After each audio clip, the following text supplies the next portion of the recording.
क्या आपने कभी पत्थरों को भगवान की आज्ञा मानते देखा है? विज्ञान कहता है कि बिना किसी मशीन या भूकंप के हजारों टन का कोई मंदिर 1 इंच भी नहीं हिल सकता। लेकिन आज मैं आपको भारत के उस मंदिर में ले जा रहा हूँ जिसे महादेव ने अपने एक रोते हुए भक्त के लिए पूरा का पूरा घुमा कर रख दिया था। एक ऐसा चमत्कार जिसने अहंकारियों का घमंड एक पल में चकनाचूर कर दिया। यह अद्भुत घटना महाराष्ट्र के हिंगोली जिले में स्थित औंढा नागनाथ मंदिर की है, जो भगवान शिव का 8वां पवित्र ज्योतिर्लिंग है। मान्यता है कि इस विशाल पत्थर के मंदिर को स्वयं पांडवों ने अपने अज्ञातवास के दौरान बनाया था। सदियों तक यह भव्य मंदिर अपने स्थान पर यूं ही खड़ा रहा, लेकिन इसका असली चमत्कार दुनिया के सामने तब आया जब 13वीं शताब्दी में महान संत नामदेव यहाँ महादेव के दर्शन करने पहुंचे। संत नामदेव एक बहुत ही साधारण दर्जी परिवार से आते थे, लेकिन उनकी शिव भक्ति इस पांडवों द्वारा बनाए गए मंदिर से भी ज्यादा विशाल थी। वे मंदिर के मुख्य द्वार पर नंदी के पास बैठ गए और अपने वाद्य यंत्र निकालकर मग्न होकर कीर्तन करने लगे। उनकी सुरीली आवाज से पूरा मंदिर गूंजने लगा, लेकिन मंदिर के अंदर मौजूद कुछ उच्च वर्ग के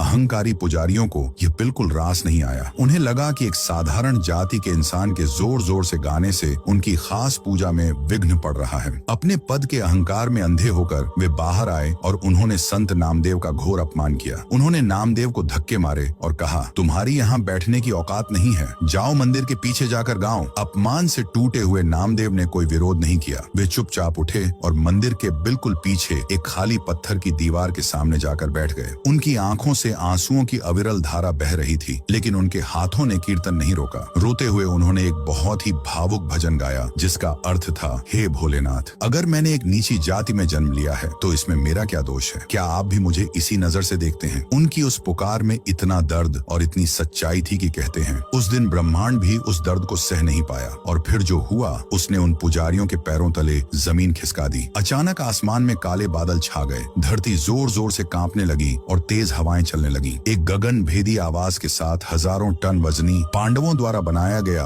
वह विशाल पत्थर का मंदिर अपनी जगह से हिलने लगा। महादेव ने अपने उस सच्चे भक्त का मान रखने के लिए पूरे के पूरे मंदिर को 180 डिग्री तक घुमा दिया। पत्थरों की वह विशाल इमारत, जिसका मुख्य द्वार और शिवलिंग पहले पूर्व दिशा में थे, वह चमत्कारिक रूप से घूमकर पश्चिम की ओर हो गए, ठीक उस जगह जहाँ खाली दीवार के सामने संत नामदेव बैठकर रो रहे थे। आज भी इस मंदिर का मुख्य द्वार और नंदी की दिशा भारत के बाकी सभी शिव मंदिरों से बिल्कुल अलग है। मान्यता है कि आज भी जो भक्त सच्चे मन से औंढा नागनाथ ज्योतिर्लिंग के दर्शन करने आते हैं, महादेव उनकी हर मनोकामना उसी तरह पूरी करते हैं जैसे उन्होंने अपने प्रिय भक्त नामदेव के आंसू पोंछे थे। अगर आप भी महादेव के चमत्कार पर विश्वास करते हैं तो कमेंट्स में जय औंढा नागनाथ महादेव जरूर।